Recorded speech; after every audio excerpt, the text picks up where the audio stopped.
परत परत वाच. आपणा प्रति रवी उदो न करी जीवी हा वंद्य नव्हे तेवी वंदनासी. अर्थ, सूर्य ज्याप्रमाणे आपल्याकरता स्वतःचा उदय करीत नाही त्याप्रमाणे श्री गुरु वंदनाला कधी विषय होतच नाही. विवरण, श्री ज्ञानेश्वर महाराज म्हणतात, सूर्य जसा स्वतःच्या करिता उगवत नाही तसे श्री गुरु वंदे म्हणून वेगळे उरतच नाहीत आणि ते वंदे झाले तर आम्ही त्यांना वंदन करावे, पण आमच्या वंदनाला वंदे होतच नाही, कारण भेदातच भूषणास्पद असते. सद्गुरूंना वंदन करावं, नमस्कार करावा असं वाटताना आहे, शिष्टाचार आहे म्हणा व्यवहारातला. पण इथं खरे सद्गुरूजी असतात ते गुरु शिष्य भावच राहिलेला नसतो. का गुरु शिष्य भाव राहत म्हणून सांगा. स्वरूपानं बोला बोला काय असेल बोला. स्वरूपानं एकच झाल्यामुळे तुम्ही हा भाव, स्वरूप सर्वांचं एकच आहे. परमात्मा स्वरूपाला इथं कुठेही भेदाला जागा नाही महाराज. गुरु शिष्य देवभक्त हा देखील कल्पित उपाधीचा संबंध घेऊनच भेद सेवा करण्यासाठी करावा लागतो. कारण का सगळा जो आपला हे बंध आहे तो भेदात आहे आणि जेवढा भेद आहे तेवढा दुःखाला कारणीभूत आहे. मग भेदाची प्रकार बरेचसे सांगितले किंवा भ्रमाचं स्वरूप हे पुष्कळ ठिकाणी सांगितलेलं आहे मला. त्याच्यात 5-6 प्रकारचा भेद आहे. संगम भ्रांती आहे, विकार भ्रांती आहे, भेद भ्रांती आहे, जगसत्यत्व भ्रांती आहे, कर्ता भोक्ता ही भ्रांती आहे. आणि त्यात भेद भ्रांती जी आहे त्यात 12 प्रकार त्यांनी घटले. कारण का भेद जेवढा जेवढा होतो तेवढा सगळा महाराज दुःखाला कारणीभूत होतो. अज्ञान करतो भ्रम आहे महाराज. आणि भेद हा कल्पित आहे, उपाधी संबंधानं भेद आहे. आणि उपाधीचा बाद झाला, स्वरूपानं सर्व आपण कोण आहोत एकच आहोत महाराज. स्वरूपात कुठेही भेदाला जागा नाही आणि भेद तेवढा जीवाला दुःखाला कारणीभूत आहे. हा भेदच तुम्हाला जीवदशेला कारणीभूत आहे. कारण का स्वरूपातनं बाजूला आला, मी कोणतरी वेगळा म्हणायला लागला आणि म्हणून जीवपणाला आला. आता तो सद्गुरूंच्या ठिकाणी अभेद हा त्यांचा, आपला अभेद हे स्वरूपच आहे. त्यांचा म्हणण्यापेक्षा तुमचं आमचं सर्वांचं जे स्वरूप आहे ते व्यापक आहे ना. परमात्मा व्यापक असल्यामुळं तिथं कुठेही भेदाला जागा, आणि ते सर्वांचं एक स्वरूप असल्यामुळं कुठेही भेदाला जागा नाही. आणि मग त्यानं नमस्कार करायचा म्हटलं सद्गुरूंना तर भेद असावा लागतो. गुरु शिष्य हा भाव असावा लागतो मला. आता इथे विशेष रूपाने जे आहे सद्गुरूंच्या ठिकाणी अजून जर आपल्याला भेद वाटत असेल तर अजून त्या स्थितीला ते पोचले नाही असं ठरवलं. कारण का ते मुक्त झालेले असतात, म्हणजे ते अभेद स्थितीला प्राप्त झालेले असतात. त्यांचा कल्पित भेद देखील आता तिथे शिल्लक राहिला नाही. आणि म्हणून ते तुमच्या नमस्काराला भेदात येतच नाहीत. म्हणजे सद्गुरू आहेत ना त्यांना नमस्कार करायला ते मी गुरु आहे गुरुपणा अंगावर घ्यायला पाहिजे ना. मी कोणतरी वेगळा आहे असं त्यांनी मानायला पाहिजे मला. ते कधी मानत नाही, कारण का वस्तुस्थितीने भेद नाहीच मला. आणि म्हणून कायम वक्ता जो असतो तो वक्ता जर खरा वक्ता असेल तर त्या शिष्याला मी तो शिष्य आहे माझा म्हणणारच नाही. फक्त आता त्याच्या उपाधी संबंधाने त्याची काय उपाधीची निवृत्त होते, प्रयत्नानं तो निवृत्त करेल, पण त्यांच्या दृष्टीत ते परब्रह्मच असतं. आणि म्हणून तरी ज्ञानोबरायाने सुरुवातीला सांगितले तुम्ही महेशाच्या बुद्धी हे कसं सांगितलं, कशातून सांगितलं नाव सांगा. आणि हीच दृष्टी आपल्याला यायला पाहिजे. साधकाच्या पक्षी ते सद्गुरू आहेत हे असणं अत्यंतिक गरजेचं आहे. आणि ते शेवटपर्यंत आपण ठेवायचं. देव भक्त गुरु आणि शिष्य हे 2 मार्ग जे आहेत महाराज ते कल्याणकारक आहेत. आणि त्या ठिकाणी तुमची सद्गुरूच्या ठिकाणी अत्यंत श्रद्धा असणं अत्यंतिक महत्वाचं आहे. आणि देवाच्या ठिकाणी भक्ती करत असताना श्रद्धा असणं अत्यंतिक महत्वाचं आहे. आणि म्हणून ते माझे सद्गुरू आहेत असा शिष्याच्या ठिकाणी असणं हा भाव असणं अत्यंतिक गरजेचं आहे. पण गुरुच्या ठिकाणी ते राहिलेलं नसतं. म्हणून तुम्ही त्यांना नमस्कार करा आणि काय करा आणि काय करा ते आपल्या स्वरूपातनं बाजूला येत नाहीत. म्हणजे ती उपाधी ते धारण करत नाहीत, उपाधी ती मानत नाही. कारण का निरुपाधिकच आहे ना, आणि कुठलेही व्यवहार करायला तर उपाधीचा कुठेतरी संबंध धरावा लागतो महाराज. आणि उपाधी म्हटली की ती विशेषण आले बघा. कुठली तरी उपाधी लावून घ्या, विशेषण पुढचा कोण झाला, जीव झाला महाराज. जीव दशीला येतो महाराज. म्हणून त्यांना तुम्ही काही करायला हवा ते आपल्या स्वरूपातून बाजूला येत नाहीत. म्हणजे तुम्ही केलेल्या स्तुती. आणि एक लक्षात ठेवायचं, त्यांना मग वाईट का वाटत नाही तर तुमच्या स्तुतीला भुललेले नसतात ते. स्तुतीला भुलले नसल्यामुळं तुम्ही त्यांची निंदा जरी केली तरी त्याच्याबद्दल बी त्यांना काय वाटत नाही. आम्ही अगोदर कुणातरी स्तुतीला भुलतो महाराज. स्तुतीला भुलला किंवा निंदेला खाली मान घालावी लागते. पण स्तुती निंदा होती कुणाची, देहाची होती, चैतन्याची होत नाही. तिथे अव्यवहारच आहे ना, तिथं काय व्यवहारच नाही मला. म्हणून त्यांना काही प्रयत्न केला ते तर आपल्या स्वरूपावरून बाजूला येत नाही. म्हणजे गुरुपणानुसार ते स्वीकार करत नाही, म्हणजे त्या ह्याच्यावर येत नाहीत. म्हणून त्यांना काही केलं तरी त्याचा त्याच्यावर हे होत नाही. भेदात नमस्कार करणे हे दूषण आहे. झालं. भेदात तुम्ही नमस्कार करणं दूषण. नमस्कार नाही करा, पण अभेद स्थितीवर राहा. मग आता हे आता बघा कुठं बसते आपल्या परमार्थ. बाई आता परमार्थ हा एक भूषणपर आहे, कल्याणकारक आहे. लक्षात ठेवा, परमार्थ करणं कल्याणकारक आहे, भूषण आहे, महत्वाचं आहे, करावं लागणार आहे. पण आता भूषण झाले का दूषण झाले हे जसं त्यांनी ठरवायचं. चाललेल्या व्यवहारावर आता लोकांचे जे व्यवहार चालू आहेत महाराज, अतिशय निकृष्ट अवस्था झाली. अव्यवहारी वस्तू जी आहे ना तिथं राहणं अत्यंत गरजेचं आहे महाराज. पण आपल्याला काहीतरी करावं सारखं वाटतं महाराज. कधीच थांबूच वाटत नाही. काही नाही काहीतरी करावंच वाटतं महाराज. आणि करणं तेवढं महाराज उपाधी संबंधाने तुम्हाला विशेषण घेऊनच करावं लागतं महाराज. आणि जेवढी विशेषण आहे तेवढी महाराज मायेचं कार्य आहे महाराज. ते तुम्हाला स्वरूपापासून बाजूला नेतातच महाराज. म्हणून ही विशेषणं पूर्ण जायला पाहिजेत. नाहीतर महाराज खऱ्या अर्थानं पण त्या समाधानात प्राप्त होऊ शकत नाही. म्हणून मुलाने बापाला नमस्कार करू नये, पण लढीवारपणा करावा. झालं. नमस्कार करायचा आणि लाथा घालायच्या तसंच आहे महाराज. एक लक्षात ठेवा, जगाचं तुम्ही गुरु व्हायच्या नादाला लावून चाललाय मी गोष्टीने उपदेश चालू काय अडचण नाही. आणि कोणी या उपदेशाकडे तरी यायला आलाय महाराज, ते सोडून तेवढं बोला म्हणतात आता महाराज. माणसाने जरा कळलं तसं सांगा, काहीतरी यातलं सांगा. यातलं सांगायची काय गरज आहे महाराज. आणि यातलं सांगून तरी काय, रंगवून जरी तुम्ही सांगितलं तर काय उपयोग आहे नाव सांगा. एक परमात्मा वस्तू सोडली का नाही, बाकी सगळा भ्रम आहे महाराज. मग आपण आता भ्रमातलंच भ्रम वाढवायला लागलोय का काय करायला लागलोय महाराज.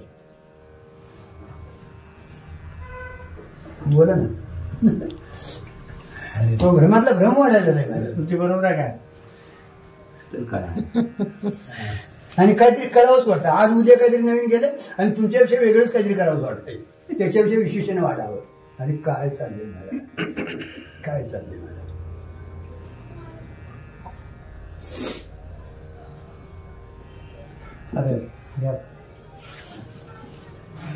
मुलाने काय करावं, त्याला नाही नमस्कार कर, पण त्याची सेवा कर ना. मुलांना वडिलांची सेवा करणं अत्यंत गरजेचं आहे. भक्तांना देवाची म्हणजे उपासना करणं ही बरोबर अति महत्वाचं आहे. आणि गुरुच शिष्यानं त्यांचा बोध ऐकून जीवदशा सोडणं हे महत्वाचं आहे. खरं वर्म त्या येते सगळ्यांना. तुम्ही जीवदशा सोडणं अत्यंत महत्वाचं आहे मला. हे सुटत नाही लवकर.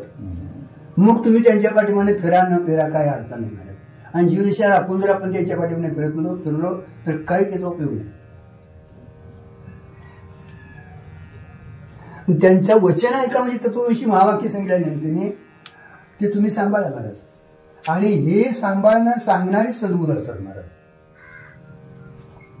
कारण का त्याला त्या जाग्यावरनं काढायचं आहे ना, ते खरं हे आहे ना. मग ते निघालं बघा, डॉक्टरकडे कशासाठी जायचं महाराज? रोग बरं होण्यासाठी का कशासाठी? मग त्यांनी सांगितलेलं औषध पाणी घ्यायला पाहिजे ना, पण ते सांभाळायला पाहिजे महाराज. तसं शास्त्रानं सांगितलंय ना, सद्गुरूंनी सांगितले ते करणं गरजेचं आहे महाराज. अहो ते काय करायचं नाही, काय करायलाच लागत नाही. करायचं नाही म्हणण्यापेक्षा काय करायलाच लागत नाही. ते काय करायला लागतंय ना सगळं, फक्त कुठं मी आपण धारण केलंय. आणि ती कवा सुरुवात झाली माहिती आहे? कवा सुरुवात झालीची? बाहेर आल्याबरोबर. बाहेर आलाय तेव्हापासून सुरुवात झाली. मग कधी बाहेर आलाय तुम्ही?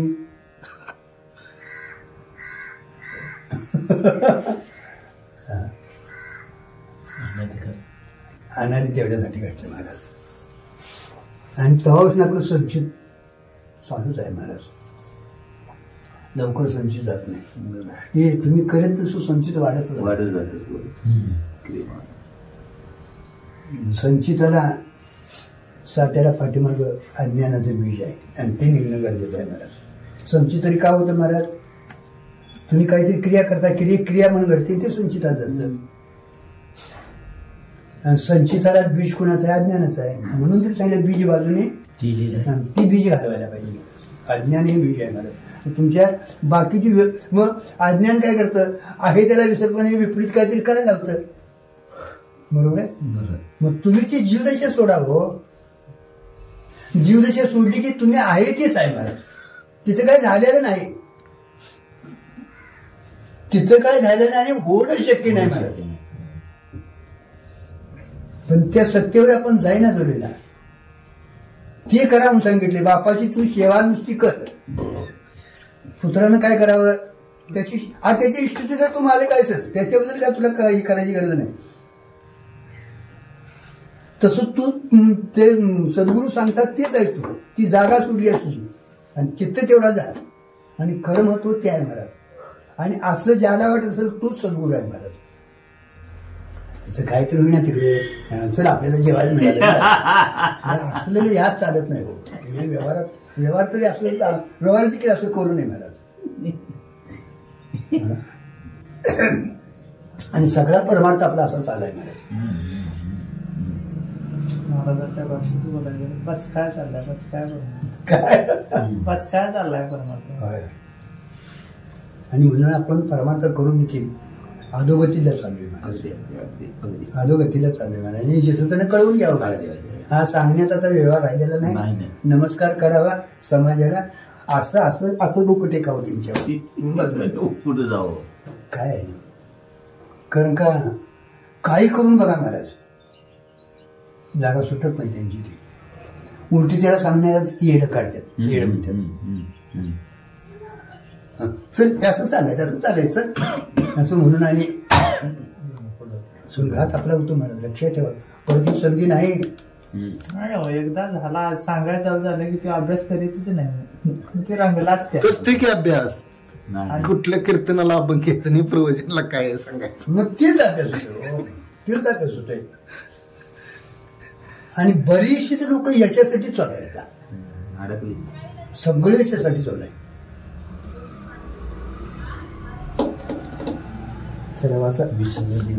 काय आहे? करून देखील गुंताडत होतं तरी करूच नये असं त्याचा अर्थ. काय करायचं मला? आहे ती बायका म्हणून सांभाळत बसा तुम्ही.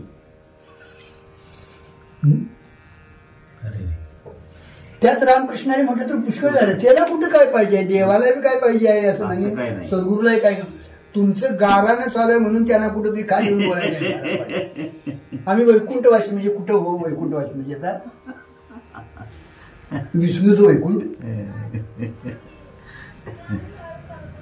त्या स्थितीवरून त्यांना खाली यावं लागतं महाराज. लक्षात ठेव, वैकुंठ म्हणजेच परब्रह्म आहे महाराज. हरी म्हणजेच परब्रह्म आहे. ब्रह्मवाचक ही शब्द आहे महाराज. हरी हा वैकुंठ भरला घनदाट हरी दिशे. मग आता तिथे ब्रह्म घ्यावं लागतं, स्वरूपच घ्यावं लागतं तुम्हाला. सद्गुरूंना हे आवडतं, तो जीव ते करत नाही महाराज. पण तिथे ते काय लावून घेत नाहीत महाराज. काय करावं त्यानं हे सांगितलंय बघायला. आपण काय करावं आणि ही संधी दिली आहे भगवंताने, लक्षात ठेवा तुम्ही. ऐका न ऐका, करा न करा, पण ही संधी दिली आहे की जर संधी गेली दाबाजी दादा तर परत मागोती हाची जन्म पावशे, ही शब्द त्यांची चुकीचे नाहीत महाराज. भोगीने सुख दुःख जाणं हे तो न घडे सहाय्याशी घेतले. का रे जाणून या दोषी परत तुम्हाला हा मनुष्य जन्म मिळेल हे कुणी सांगितलंय महाराज तुम्हाला? कुठली वासना, कुठला काय, कुठला काल येईल आपल्या हातात नाही. तिला ज्ञानोबा तुकोबा नाही जाता मी माता येत नाही म्हणून सांगायला कुणाला. पोहार आमचं मागं जायला नाही, येम जायला नाही आमच्या मागे. मृत्यू त्याला त्यांनी थांबविला, त्यात माहिती होतं त्यांचं काम माहिती मला. तरी ती आलेल्या स्थितीला सहज हे करतात, तिथं देखील ते काय करत नाही. कारण का ईश्वर सृष्टी ते कधी हालचाल करत नाही आणि करता येत नाही मला जीवाला. प्रयत्न करता येतो, तो हित करता येतो. सद्गुरूंनी सांगितलेलं, शास्त्राने सांगितलेलं जसं जे तसं तुम्ही जोखून ठेवा, तशी स्वरूपाची ओळख करून घ्या आणि आया उपाधीचा बाद करून टाका. झालं का मग ते राहतं बाजूला आणि आपण तिसरंच काहीतरी करायला. अगोदर विशेषण झालंय, विशेष झालाय सर, त्यातच आणि नवीन नवीन सगळी जरी आलंबनं लागली तर झालं महाराज मोठा. आणि कुठंतरी लोकांनी एकदा मोठ्या ह्याच्यावर नेऊन शिखराव ठेवला याला सपलं महाराज.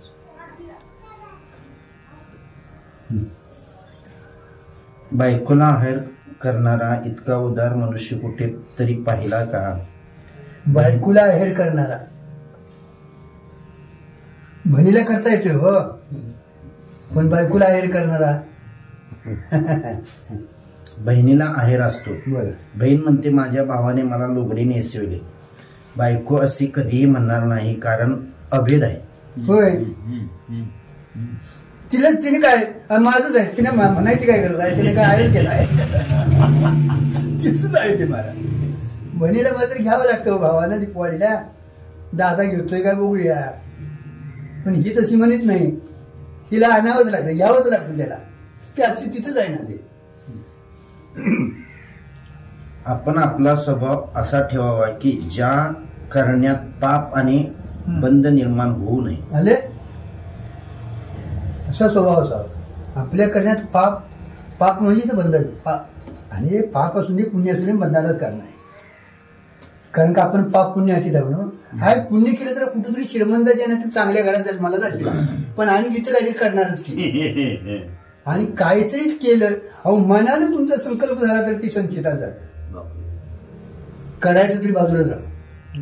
काही एक वाचिक आणि मानसिक तिन्ही तपच आहेत ना, तिन्ही क्रियाच आहेत ना, मग त्यानं काही तुम्ही करा ते संचितात जातच महाराज. आणि संचित हे तुमच्या आमच्या बोकाडीला लवकर जात नाही. जायचं झालं तर त्याचं पाठीमागे संचिताला कारण असणारं कारण शरीर तेच जावं. जोपर्यंत कारण शरीराचा अभाव होत नाही तोपर्यंत संचित जळत नाही. साठाच तसा जातो आणि जन्मात आहेत महाराज पापण्याचा घेऊन आलेला. बहिणीला तिला उपकार म्हणून केलेलं आहे, बायकोला नाही महाराज. साडी तुला आली काय माझे उपकार केलं काय जाऊ.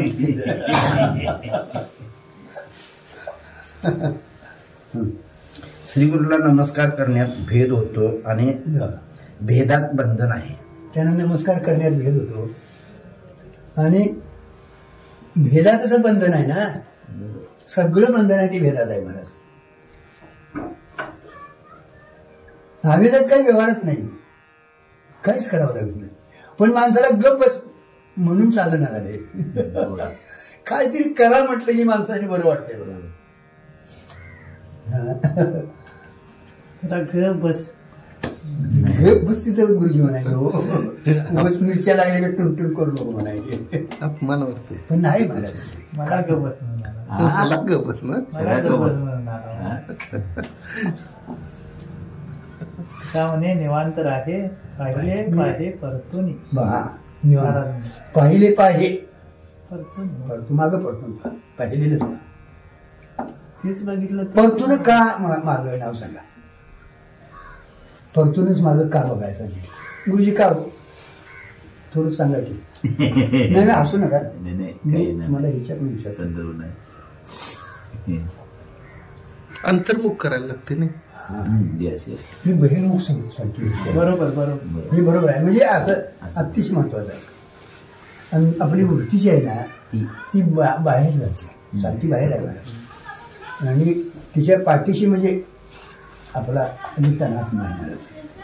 आता पाठीशी पुढे बी म्हणण्यापेक्षा का नाही पण तिची धाव पुढे आहे. बरोबर. तो काही व्यापकच आहे मला पण त्याचं विशेष दर्शन इथं आत होतं अधिष्ठान रूपानं. म्हणून अंतर्मुख होणे म्हणजे पाठीमागं तिला पाठीमागं ती उभी आहे ना तिथं मुठी बघते पाठीमाग ठाके परतोनी पाठीमागे ठाके आप आपण देखे. म्हणे ते तत्व मी आहे बघा. पाठीमागं जर परतून बघितलं माझ्या तर लागली त्याचं दर्शन होतं आणि ते तत्व मीच आहे असं म्हणतो तुम्हाला. तत्वमशी महावाक्य तिथं काम करतं ते. आता आपली झालकी बाहेर होती आहे मला बाहेर बघितलं की काय दाखवते गुरुजी ओळी सांगा बघ्या. कामाचे डोळे दाविती इंद्रिय पुढे लाविती साच ही प्रतिती पुढे जाय. वा वा. हा ती काय करते वृत्ती मग अज्ञानाचंच कार्य दाखवते कारण तिला टेका तिचाच आहे. आणि ती म्हणून तिथं प्रक्रिया सांगितल्या बघा. आत्मज्ञान व्हायच्या अगोदर तुला ते ज्ञान होण्याच्या पूर्वी बाह्य ज्ञान कसं होतंय ही रीती अगोदर सांगितलं. आणि मग तुमची वृत्ती त्या घटापर्यंत जाते. वृत्तीने घटावर आवरण निवृत्त केलं ना त्यातला चिदाभास त्याचं प्रकाशन करून देतो मला. मग आता तिथं सांगत असताना देखील दोन हे आवरण त्यांनी केली. आवरण आहे एक मातीचं भांडवर आहे त्याच्या खाली एक वस्तू आहे त्याच्यावरती पात्र मातीचं आहे. आता ते मातीचं पात्र तिथलं ते आवरण मानायचं ते काढण्यासाठी तुम्हाला दंड हातात असावं लागणार आहे आणि अंधार असतो तिथं प्रकाशाची गरज आहे कारण का तो पदार्थ जड आहे म्हणून. म्हणजे ती वृत्तीचीही गरज आहे आणि चिदाभासाची गरज आहे बॅटरीची गरज आहे. आता त्याच घटाच्या खाली जर दीप असेल तर तिथं फक्त आवरण निवृत्त करण्याची गरज आहे. आता तिथे कारण का तो जी वस्तू आहे ती प्रकाशमान आहे. तसं वृत्ती आपल्या इथं कायम बाहेर जाते आणि बाहेर जाऊन त्या घटाला व्यापते आणि चिदाभासाकडं हा घट आहे तुम्हाला ज्ञान होतं मला. आता ती वृत्ती अंतर्मुख व्हायला सांगितलं तुम्हाला आत्मज्ञान होण्यासाठी कारण का बाह्य आपली वृत्ती जाते. अंतर्मुख झाली ना की वृत्ती अंतर्मुख झाल्यानंतर वृत्ती आत्मस्वरूपाच्या ठिकाणचं आवरण निवृत्त करते अज्ञानाचं आवरण निवृत्त करते. मग तो काय स्वयंप्रकाश चिदाभा विषय आत्मा प्रकाश रूप आहे तिथं दुसऱ्या प्रकाशाची गरज नाही. म्हणून इथं वृत्ती व्याप्ती घडली तेवढ्यासाठी फक्त अंतर्मुख व्हायला गरज आहे पण लवकर होती काय बघा प्रयत्न करून बघा. आतला दीप पाहिजे घटाच्या आतला दीप नाही घटाच्या आतला दीप म्हणजे आहे आहेच होय पण ते अंतर्मुख करायला पाहिजे. दीप नाही दीप आपली वृत्ती वृत्ती जी बाहेर बहिर्मुख आहे काय अवय बघवा त्याचाच प्रकाश घेऊन वृत्ती बाहेर पडली. वृत्तीला प्रकाश कोणाचा वृत्तीला त्याचाच प्रकाश आहे लक्षात ठेवायचं. चिदाभास जी म्हणायला ना तोच बाहेर त्या प्रकाशानं काय आहे. आता हा सामान्य प्रकाश आहे हा बाहेर एक काच ठेवा त्याचा एक कवड सांगतो बघा. तसा वृत्तीद्वारा तोच त्याचा प्रकाश कारण का वृत्ती ही काचेसारखी स्वच्छ आहे महाराज लक्षात ठेवायची आणि ती फोकस पाडते महाराज. फोकस पाडते म्हणजे हा घट आहे असं बाकीच्या ह्याच्यात मग त्याचं प्रकाशन करून देते. आणि तीच वृत्ती जर अंतर्मुख झाली ना तर पुढे गेली हो लक्षात ठेवा आणि ते पाठवून मला आणि ते मागवली ना मागवली की वृत्तीवरचा त्या पदार्थ आवरण म्हणजे ते अज्ञात असतं. आवरण म्हणजे काय त्याच्यावर झाकलेलं आहे कारण का सगळा हा वृत्तीचा व्यवहार आहे. वृत्ती तुमची एकाकार एकाच विषयाला ग्रहण करते. चिंतन काय आहे म्हणजे सूक्ष्म आहे. मग तिथं काहीतरी आवरण काय वाटतं ती वृत्ती काढून ठेवती वाटतं असं नाही महाराज. जोपर्यंत ती वृत्ती तिथं जात नाही तोपर्यंत तो अज्ञात पदार्थ म्हणजे त्याचं ज्ञान होत नाही. आणि वृत्ती तिथे गेली ना त्या पदार्थासमोर की त्याच्या समोर गेली की मग चिदाभासाकडलं त्याचं प्रकार आवरण म्हटले मला त्याला काय म्हटले? आवरण म्हटले. कारण का वृत्तीचं सहाय्य केल्याशिवाय ज्ञानाचा व्यवहार होऊ शकत नाही, जाणण्याचा व्यवहार होऊ शकत नाही. मग ती अंतर्मुख झाली ना की आत्मा प्रकाश मानस आहे. बरोबर आहे. ती वृत्ती तोच मी असं आत्म स्वरूपाचा तुम्हाला अहम ब्रह्मास्मी ते सग बोलते. तत्वमशी महावाक्य म्हटलं ना तिकडं. आता त्यानं अहम ब्रह्मास्मी लागली ती वृत्ती, मीच त्या आहेस म्हणून तिथं ज्ञान होतं. दुसऱ्या प्रकारची काय गाडीची लाईट चालू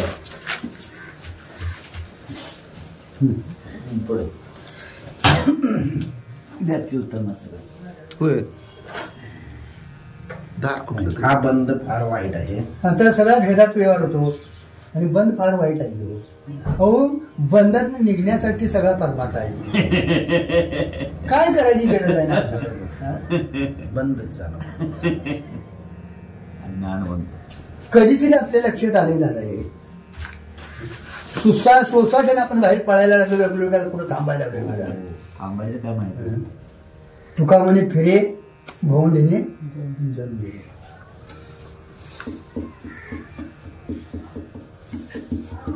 मनुष्याला करता भोगता अहम मम आणि श्रेष्ठ कनिष्ठ वाटायला लावणे हे बंधाचे झाले. करता भोगता श्रेष्ठ कनिष्ठ बरं वाईट हिच नाव बंद आहे. तुम्ही करता झाला ना मग भोगता होतो. करता झालं की तिथनं पुढे सुरुवात झाली महाराज. का महाराज करता का व्हायचं नाही? करता व्हायची काय गरज नाही. का नाव सांगा. काय दिले उत्तर निघते. करता तरी व्हावं का वाटायला महाराज.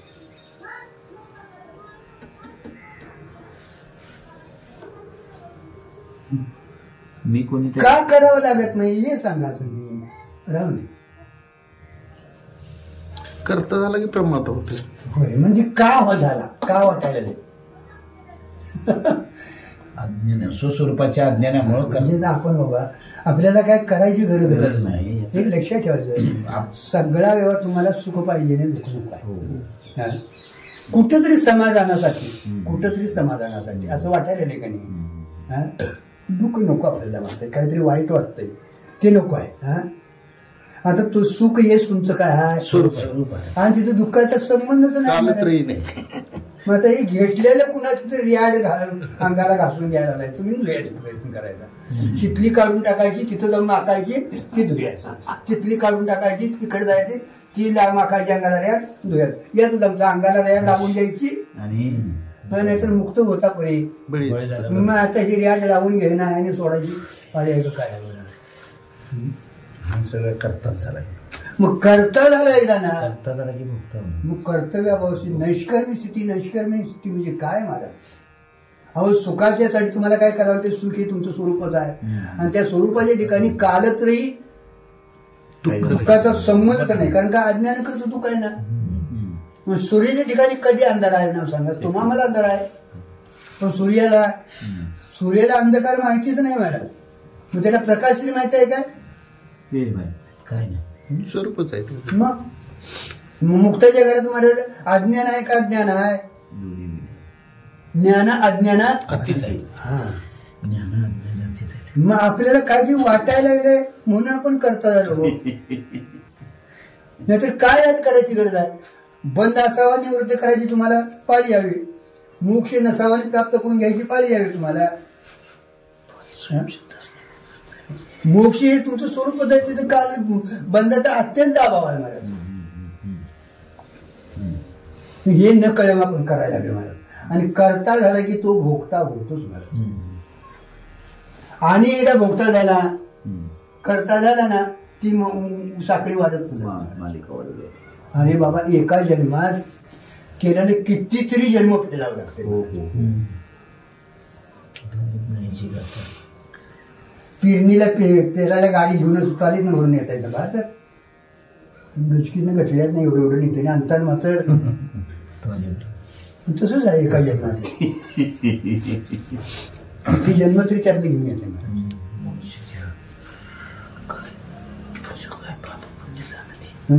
पशु काय पाप पुण्य जाणते म्हणजे ह्याच देहात आपण करू शकतो हा, हा. पेरणी ह्याच देहात आहे. त्याचं काय नाही म्हणून ते भोग प्रधान नाहीत हो. पण मनुष्य देह हा ज्ञान प्रधान आहे ना, त्याला कळते ना बाबा आता मी याचं काहीतरी वाईट करायला लागलो हे असं त्याला जाणून घेऊनच करतोय का नाही. हा. हे काहीतरी चांगलं करतोय किंवा वाईट करतोय ही माहितीच असते त्याला ना. पशुपक्ष्यांना ती बुद्धी नाही होत. तुमच्या त्या ठिकाणी भगवंताने विवेक जो दिलेला आहे ना तो अत्यंतिक महत्वाचा आहे मला. आणि विवेक हे सगळ्यांचं सारासारचा विचार करणं याचं नाव काय आहे, विवेक आहे हो. पण तो आपल्या ठिकाणी आहे मला. फक्त त्याची ज्योत कायम ठेवायला पाहिजे मला. विवेक घेणं की तुमचा कर्ता झालाच तुम्ही, मग कर्ता झाला की भोगावंच लागतं मला. मग ते पुण्य असून किंवा पाप असो. आणि भोगाला येणं मग पुण्य असं ना तिकडे त्याचं नाव जीव जन्म आहे मला. त्याला संसार म्हटले मला.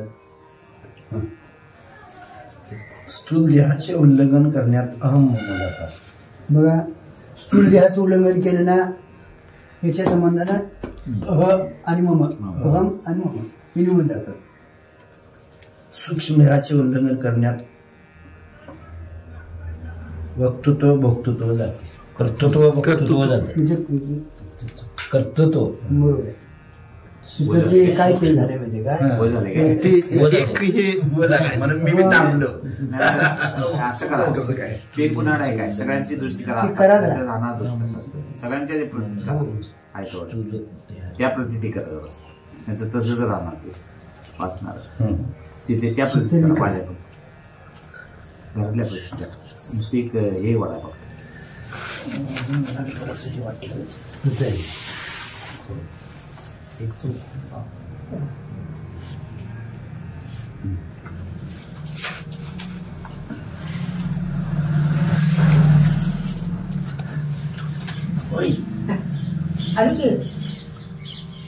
काय नको चहा नुसतं मस्त. थंडीचं जायचं नाही काय नुसतं चहा करा. देवाच्या गणपतीच्या पाय पण जाऊ हो गणपतीच्या पाय पडायला निघाली ती. नको नको गणपतीच्या पाय पड निघाली. ते देवाला जातले मी देवाला जाता थांबला हे जागे आता काहीतरी जरा स्थूल देहाचे उल्लंघन करण्यात अहम आणि मम जाते. कारण का माहिती का त्या देहाला मी म्हणतो ना हा. स्थूल देहा संबंधानं स्थूल देहा संबंध बाहेर झालं इतर अहम निघून जातं. मी कोणतं हे निघून उल्लंघन कसं करायचं. उल्लंघन करायचं म्हणजे या देहाचा बाद करायचा. देहात आहे माझा आता काय सांगू 3 देह ते आपले 3 देहाचा निराश सांगितलाय. स्थूल देह मी नाही. नाही हो. स्थूल आपण नाही. स्थूल देह आपण नाही ना. कारण का आपण कोण आहोत मी वासुदेव स्वरूपानं स्वरूप आहोत. बरोबर आहे. स्वरूप कसं आहे नित्य आहे. म्हणजे तिन्ही काळात आहे. त्रिकालाबाधित आहे. तिन्ही काळात ज्याचा बाद होत नाही त्याला काय म्हणायचं सत म्हणायचं. ते आपलं काय आहे स्वरूप आहे. मग आता हा देह जर आपण मी म्हणतोय तर हा देह आत्ता जागृतीत आहे. हो हो हो एक अवस्था आहे. बरोबर. या व्यवहार दशेचा काय हा व्यवहार आहे प्रस्तुत काळातला. आपण आता झोपलो की स्वप्न पडतं त्यावेळी हा देह कुठं आहे तुमचा. हा देह तिथं नाही महाराज. त्या व्यवहारात स्वप्नातला देह वेगळा बरोबर आहे. म्हणजे हा तिथं देह नाही. काहीच नाही. स्वप्नात हा देह नाही. आम्हाला स्वप्नात स्वप्नातला देह वेगळा आहे. आता तू स्वप्नातला देह आहे ते सगळा मनाचा व्यवहार आहे. सूक्ष्म शरीराचा सूक्ष्म आहे स्वप्नाला. म्हणजे स्वप्न हे सूक्ष्म देहाला पडतं ह्या देहाला नाही. म्हणजे मानसिक सगळं. मग आता हा देह तिथं नाही. जागा झाल्यानंतर स्वप्नातला देह येत नाही आणि झोप लागल्यावर दोन्ही देह तिथं नाही. म्हणजे यांचा व्यतिरेक आहे. आणि आपण मात्र तिन्ही देहाचं प्रकाशन करतो. स्थूलाचं देखील आपण प्रकाशन करतो. जागृतीने सगळे व्यवहार करतो. तिथं बहिर्मुख आपण आहोत. जागृतीने व्यवहार करत असताना या अंतर्गण वृत्तीद्वारा त्याचा व्यवहार होतो महाराज. आता जागृतीचा सगळा व्यवहार होतो तो अंतकरण वृत्तीद्वारा अंतकरणाचा व्यवहार आहे तो. या देहानं सगळा तो व्यवहार होतो महाराज. पण स्वप्नच कुठं हा देह आहे म्हणून हा देह तिथं नाही. पण याचं प्रकाशन करणार आपण आहे ना. जागृती, त्याला काय म्हटलं, विश्व म्हटलं. आता स्वप्न पडलं तिथेही आपण प्रकाशन करतो, तिथंही सगळा व्यवहार करतो, पण हा देह तिथं नाही. या देहाचा तिथं काही त्या व्यवहाराशी संबंध नाही. तिथलंही प्रकाशन होतं. आता असला देह आहे तो सगळ्यातून बरोबर आहे, तरी पण तिथं हा देह नाही, तिथला देह वेगळा आहे. म्हणून तिथं त्या देहाचा अभाव होतो तिथं, त्या अवस्थेत, स्वप्नावस्थेत. आणि सुषुप्तीत तर दोन्ही देह नाही. पण इथं जागृतीचं प्रकाशन करणारा त्याला विश्व म्हटलं. तो बहिप्रज्ञा आहे. आपली प्रज्ञा म्हणजे बुद्धी, बाहेर घटापटाची जाती महाराज, आणि त्याला विश्व म्हटले, तिथला प्रकाशन करणार. आता स्वप्नातही प्रकाशन करतो आपण. जरी हा देह नसला, हा व्यवहार नसला, तरी तिथे व्यवहार होतो. तो आपण जाग झाल्यावर सगळं सांगतो. म्हणजे तिथं जाग झाल्यानंतर सांगतो, म्हणजे तिथं भोगणारा कोणतरी वेगळा आहे. त्याला काय म्हणले, तेजोमुख आहे. तो तेजोमुख आहे म्हणून त्याला काय म्हणले, तेजस म्हणते. आणि सुषुप्तीत पण दोन्ही देह नाहीत, काही व्यवहार नाही, तरी पण काही जाणत नव्हतो, सुखानं झोपलो होतो, अशी स्मृती तिथं होते. म्हणजे तिथंही जाणणारा कोणतरी आहे मला. त्याला काय म्हटले, प्राज्ञ म्हटले. विश्व, तेजस आणि प्राज्ञ याचा अन्वय आहे. तिन्हीच आपण प्रकाशन करतो. शरीर कारण नो तिथं, कारण शरीर, शरीर कारण शरीर. आणि देह मात्र तिथला तिथं नाही, तिथला तिथं नाही, दोन्ही देह तिथं नाहीत, पण आपण मात्र आहोत. म्हणून देहांचा व्यतिरेक आहे आणि स्वरूपाचं अन्वय आहे. म्हणून ते अन्वय असणारं माझं स्वरूप आहे. मी हा देह नाही. हा देहाचा काय करायचा, बाध करायचा. बरोबर. हा प्रारब्ध वर्षानंतर आलेला तिथे निघून जाणार आहे. आलेला हा देह एक दिवस जाणार आहे. पण देहासंकट आपलं येणं नाही. या देहाच्या अगोदर मी कुठेतरी होतो, पुढे कुठेतरी असणार आहे. आणि देहाचा माझा काय संबंध नाही. असा देहाचा काय करायचा, बाध विषयी करायचा. मी आणि माझी आठवण विसरले जायचे अंतःकरण, हे विसरायला पाहिजे महाराज. मी या शरीरानं होतं, पण माझा याचा काय संबंध नाही, असं व्हायला पाहिजे महाराज. त्याला देहाच्या निराशे आणि या संबंधाने तुमची बायका पोर आली. हो, आत्ताची जी आपला व्यवहार आलाय तो याच अहम आणि मम. तुमचं अहम गेले निघून, मम निघून जातं. कारण का अममतीची लवड सोडली, मातेनं पोहती बासुरी दिली, म्हणून जन्माच्या सूक्ष्मदेहाचे उल्लंघन करण्यात कर्तृत्व भोक्तृत्व जाते. आता बघा, सूक्ष्म देहाचं उल्लंघन झालं ना, आता या देहाच्या ठिकाणी व्यवहार होतो, पण सूक्ष्म शरीर मी करता भोगता म्हणणारं सूक्ष्म शरीर आहे. सुख दुःख तिथं घेऊन आहे, ती पाठीमाला पापुनी घेऊन आलेलं आहे. आणि ते मी करतो म्हणायला लागलं का नाही, की मग तिथं करता बघता तिथंच ती सगळी साखळी तयार होती मला. म्हणून सूक्ष्म शरीराचा बाद निश्चय व्हायला पाहिजे. त्याला कारण शरीर आहे, ते का कोणाचा आहे, कारण शरीराचा, म्हणजे अज्ञान आहे महाराज. त्या अज्ञानाचा अभाव झाला की याचा बाद होतो महाराज. कारण देहाची ज्ञानानं अज्ञानाचा काय होतो, अभाव नाहीचा निश्चय होतो. कारण देहाचे उल्लंघन करण्यात श्रेष्ठ कनिष्ठपणा जातो. बघा, कारण देहाचं झालं ना, कनिष्ठ कनिष्ठ, मी श्रेष्ठ आहे, कनिष्ठ आहे, असं जे आहे ते निघून जातं मला. आपल्या वारकरी संप्रदायात असा श्रेष्ठ कनिष्ठपणा न ठेवता कोणीही कोणाचा पाया पडावा. हो, म्हणून पंढरीशी नाही कोणा अभिमान पाया पडेल जन एक आपल्या वारकरी संप्रदायात म्हणून नमस्कार करायला आपल्याला कधी संकुचित होणार होतं महाराज. बरोबर. 45 का समर्पण आपले न लाहीजे काही केले, तैसे वंदत्व घातले हरवणे येणे. आता कायम आपल्याला अभ्यासाला मात्र हे ठेवायचं, आपल्याला श्रवण झालं की मनन व्हायला पाहिजे. आणि मननापेक्षा पुढची जी स्टेप आहे तो तिथं आपण कायम जागा राहायचं. निधिध्यासनाची तुमची पाक अवस्था झाली तर तिथं समाधी म्हटली, तीच समाधी. तुम्हाला समाधी डोळ्याला होऊन लावून घ्यायची काही गरज नाही. आणि ती समाधी जर तुम्हाला प्राप्त करून घ्यायची असेल तर नेहमी निधिध्यास आपला जागा असावा. निधिध्यास म्हणजे अनात्माकार वृत्तीचा परित्याग करायचा, म्हणजे या देहावरचा मी करता भोगता सुखी दुखी हे काय सगळं त्या दोन ध्येयाचं संबंधानं असेल ते काढून टाकायचं आणि आत्माकार वृत्ती करून ठेवायला सांगते त्यांनी शिकायला. आणि ह्यो अभ्यास आपल्याला करणार त्यांची आता काय श्रवण झाले मनन झाले थोडंफार असणं आपल्याला झालेलं त्याला आपण कीर्तनात प्रवचन बोलतोय प्रक्रिया उभा करतोय की वारंवार श्रवण झालेलं आहे. आता निधी ध्यास लावून घेणार अत्यंतिक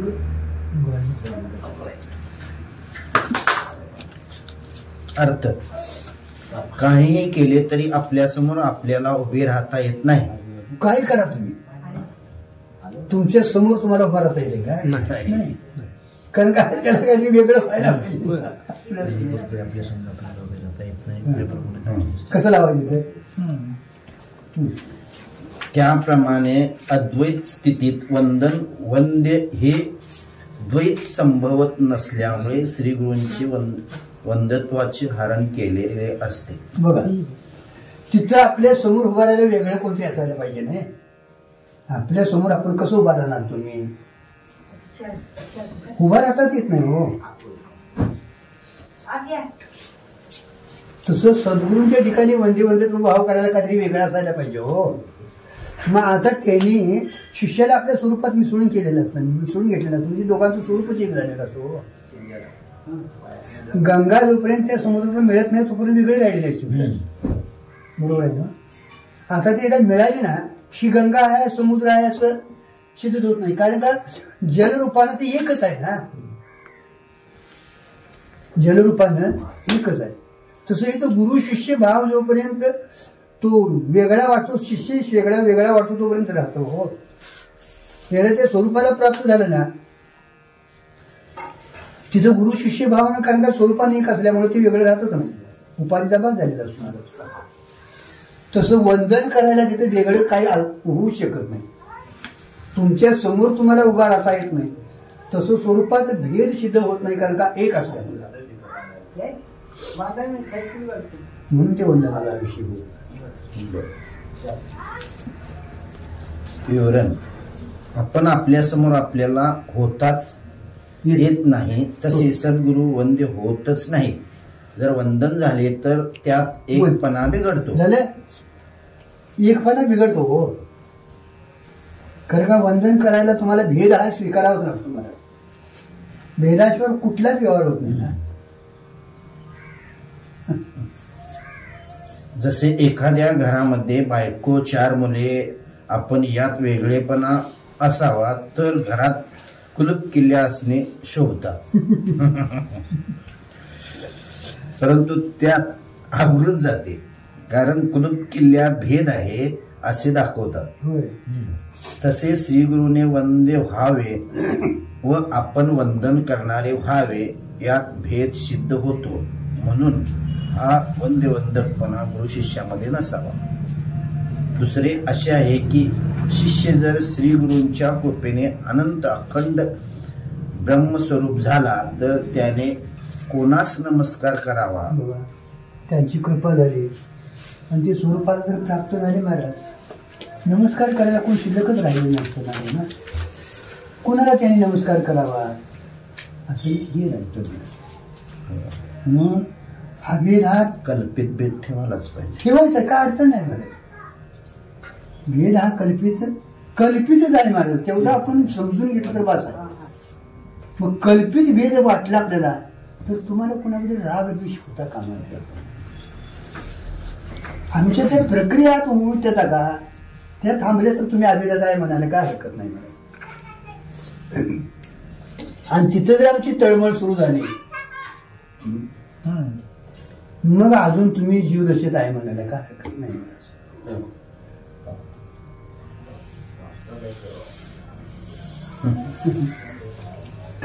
म्हणून विदेह मुक्तीत वंदनच नसते. होय विधीमुक्ती वेगळं असावं वंदन करायला हो.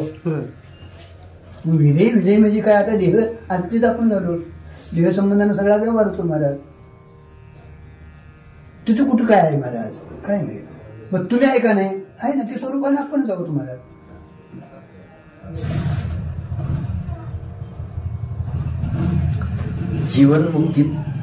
बाधित वंदन असते. आता जीवनमुक्तीत विधेयमुक्तीत वंदन नाही, कारण का तिथे उपाधीचा बाध म्हणजे हे झालेला असतो, पडलेलीच असते. आता जीवनमुक्तीत उपाधी येतात, मग नमस्कार आहे, व्यवहार आहे, पण तू बाधित अनुभव.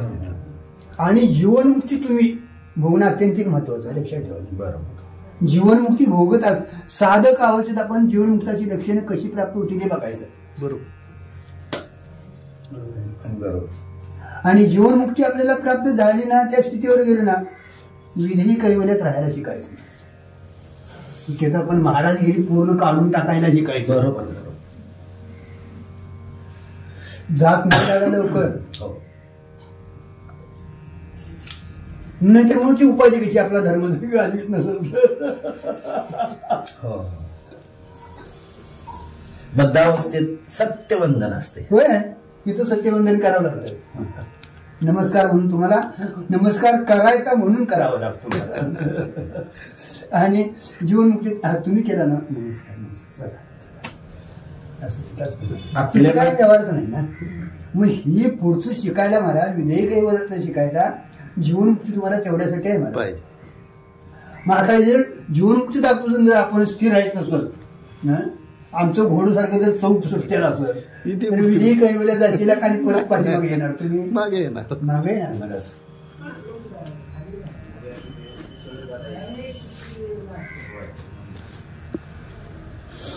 आपल्याला जीवनमुक्तीमध्ये प्रारब्ध आहे तोपर्यंतच राहायचे आहे,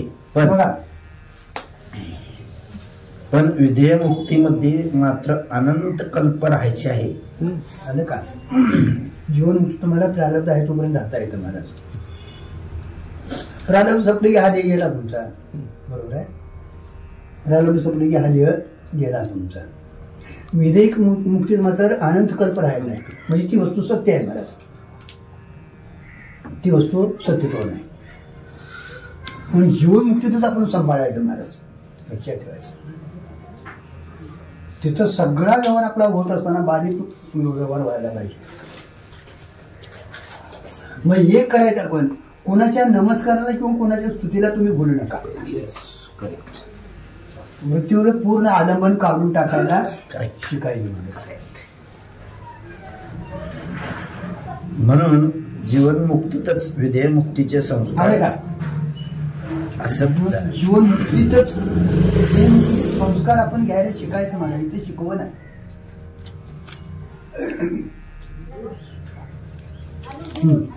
जीवनमुक्तीमध्ये विधेयमुक्ती भोगता येते, पण विधेयमुक्तीत मात्र जीवनमुक्ती नाही.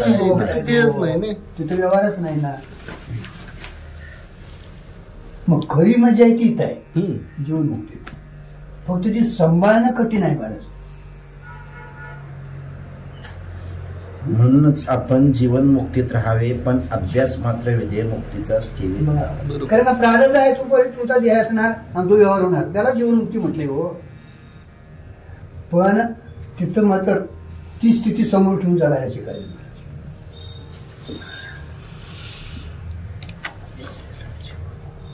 श्री गुरु वंदे कसे होत नाहीत याकरता दृष्टांत देतात. आकाशाचा आरिसा नुठे प्रतिबिंबीचा ठसा, हा वंद्य नव्हे तैसा नमस्काराशी. 46 नंबर. अर्थ, आकाशाच्या आरशात प्रतिबिंब स्पष्ट रूपाने उठत नाही, त्याप्रमाणे श्री गुरु नमस्काराला विषय होत नाही. आकाशाचा आरसा केला नाही, प्रतिबिंब ती उपाधी राहतच आहे ना. आकाश आकाश म्हणून जरी मानलेलं असलं तरी असं काय रूपानं येत नाही मला. तुमच्या आमच्या आकाश ह्याच्यात प्रतिबिंब उमटतं कुठं या आरशात, पण त्या आकाशाच्या आरशात प्रतिबिंब उमटत नाही मला, कारण का तिथं उपाधीचा संबंध येत नाही मला. तसं सद्गुरु वंदनाला विशेष होत नाही. विवरण. श्री गुरु ज्ञानेश्वर महाराज म्हणतात, आरशामध्ये परिच्छिन्न पदार्थाचे प्रतिबिंब पडते, पण आकाशाच्या आरशात आकाशाचे प्रतिबिंब पडत असते काय? नाही. आकाशाला जर आरसा केला तर त्यात प्रतिबिंब कोणाचे पडणार? तिथे काय केलंय, तुम्हाला मला आरशात प्रतिबिंब पाडायचं असेल तर तिथं परिच्छिन्न असतो, आरसा समोर आपण पाठीमागे इथं उभा राहतो म्हणजे त्याच्यात आपलं प्रतिबिंब पडतं. आरसा जर आकाशाचाच केला तर त्याच्यात आकाशाचा प्रतिबिंब पडत नाही, कारण हा व्यापक आहे ना, व्यापक आहे म्हणून. तसं सद्गुरू व्यापक झालेले असतात, तिथं भेद सिद्ध होत नाही म्हणून प्रतिबिंब पडत नाही मला. तसे श्री गुरु आकाशासारखे व्यापक असल्यामुळे त्यांना नमस्कार करण्याकरता भिन्न कोण उरले काय? आकाशाचा का असा म्हणजे प्रतिबिंब होतं ते तिथं व्यापक आहे. तसं सद्गुरू नमस्काराला विषय का होत नाही तर ते व्यापक आहेत, तिथला पूर्ण भेद मावळून गेलेला असतो मला. आणि अभेद स्थिती प्राप्त करून घेणं अत्यंतिक महत्वाचं आहे. कारण तुमच्या स्वरूपाला इतकिंचित धक्का तिथे लागत नाही, नेहमी ते आनंदात राहतात महाराज. म्हणून सांगताना तुम्ही त्या लोकांनी काही केलं तर ते आपल्या स्वरूपातनं बाजूला आलेत का बघा. त्यांना स्तुती निंदेचं काही शिल्लक राहिलेलं नव्हतं महाराज, कारण का ते जगा वेगळे झालेच नाहीत, राहिलेच नाहीत महाराज. म्हणून श्री गुरूंना आम्ही नमस्कार केलेला सण होत नाही. कशाला तुम्ही काय करीत बसलाय म्हणतात, नमस्कार केलेला का सण होत नाही? भेदच तुम्ही आला हो नमस्कार करायला, म्हणून त्याला सण होत नाही. नमस्कार का त्यांना सण होत नाही तर तुम्ही भेदात आला, इथे कुठेतरी भेद तुम्ही परिचिन्न झाला आणि मग नमस्कार करायला. तुम्ही तुमच्या अभेद स्थितीत राहा, मग तुमच्या नमस्काराची काय त्यांना गरज नाही. जीव दशा ठेवून तुम्ही नमस्कार किती केला तर त्यांना तो मान्य नाही, यातनं ते असतात हो. त्यांना का ते बरं वाटत नाही तर आपण जीवदशा सोडत नाही म्हणून. आणि सगळा तास कशासाठी आहे? जीवदशा सोडण्यासाठी आहे हो. अमृतानं हो सगळी पाक सालच काढून टाकते, उघडं नागडं करून ठेवतंय महाराज. कारण का तुम्ही स्वरूपानंच उघडं नागडं आहे महाराज.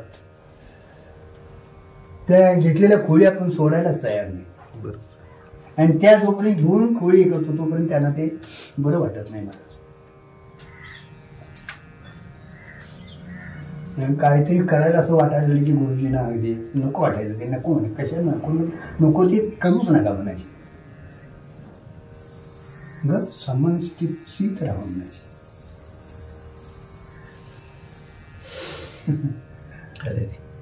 मला तरी सरताना म्हणजे ती तराळकी बंद करा मला. काय तराळकी बंद करा मला.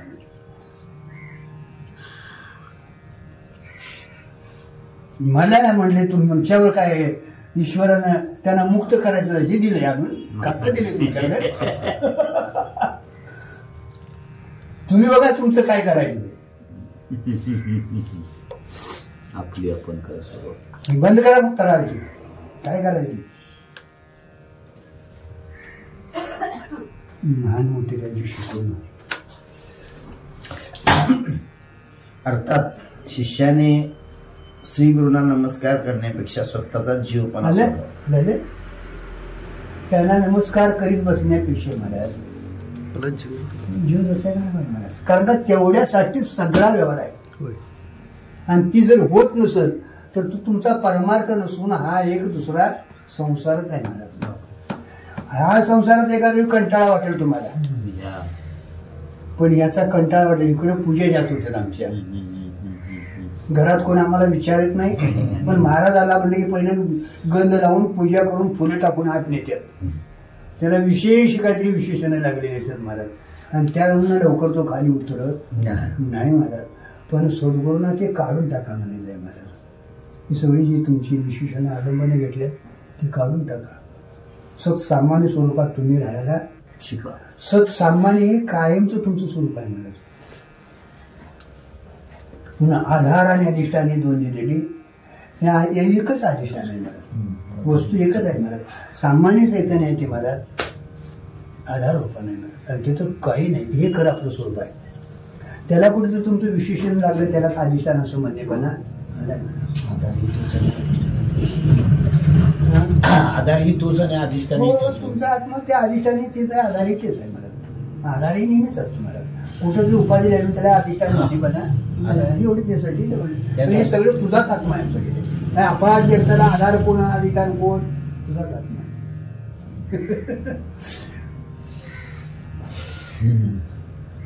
सामान्य स्थितीत राहणं अत्यंत गरजेचं आहे. आणि म्हणून त्यांना नमस्कार करण्यापेक्षा आपली जीवदशा घालवावी महाराज. आणि नाही जरी गेली तर महाराजाची आबरू गेली म्हणायला काय हरकत नाही महाराज. कारण का तू कुठंतरी काहीतरी गेल्याशिवाय राहणार नाही. आणि मग ती लोक काय महाराज तुमच्या शिष्याचं ऐकलं काय, किंवा गुरु जर ढवळाढवळ केला तर काय महाराज तुमच्या गुरूंचं काय. अरे पहिली त्याच्यावर गुरु म्हणणाऱ्यावरही जबाबदारी आहे महाराज, लक्षात ठेवा. आणि त्याने कायम स्वतःसाठीही जागा असावं आणि तिथेही जागा असावं. म्हणून कुणाचं गुरुत्व अंगाला लावून घ्यायचं नसतं महाराज. वेग गोष्टीनं तुम्ही उपदेश करा पण कुणाचं गुरु म्हणून गुरुच्या नकारा लावू नका. कवा हे तुम्हाला, कारण का प्रजेने केलं राजानं भोगायचं, शिष्याने केलं आणि पत्नीने केलं असं होतं. मग जीवदशी आपली गेली का नाही, कायम आपल्या आतल्या ढवळाढवळ काय चालू आहे ते आपल्या सूक्ष्म शरीरावर अंतःकरणावर कायम नजर ठेवायची आपली.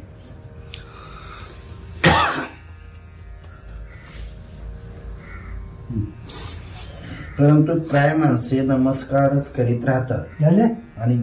आणि जीवपणा काही सोडितच नाही.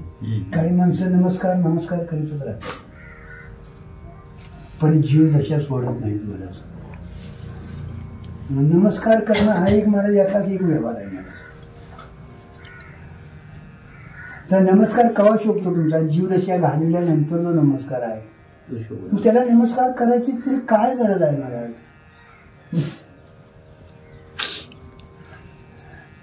नाही बोलायला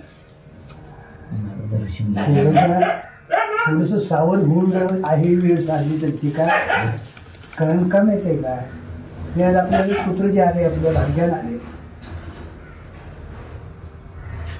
आपली वाटचाल चालू आहे फक्त त्या दिशेनं व्हायला पाहिजे, होती का नाही शी आपली आपणच परीक्षा करायची पाहिजे. दादा नाही तर त्यांनी सांगितलं आयुष्य जात आहे पहा मग कधी तडाखा बसल.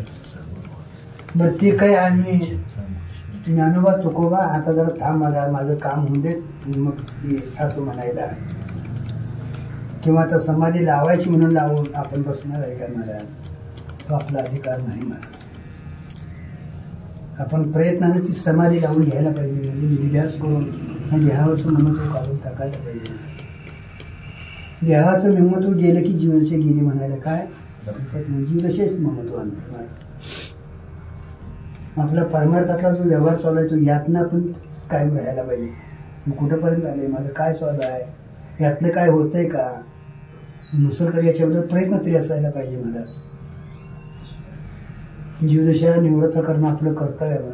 सांगतील होते, सांगणं त्यांचं कर्तव्य आहे ना, उपदेश करणं त्यांचं कर्तव्य आहे मला. ते समजावून घेऊन आपलं मम अहम आपण घालवायचं आहे ना. काय सांगणार, संतांचं काय चुकले हो, संतांचा काय दोष आहे हो, ते सांगायला कमी पडलेत काय नाही महाराज. हो रात्रदिवस त्याने केवढी तळमळ आहे बघा महाराज.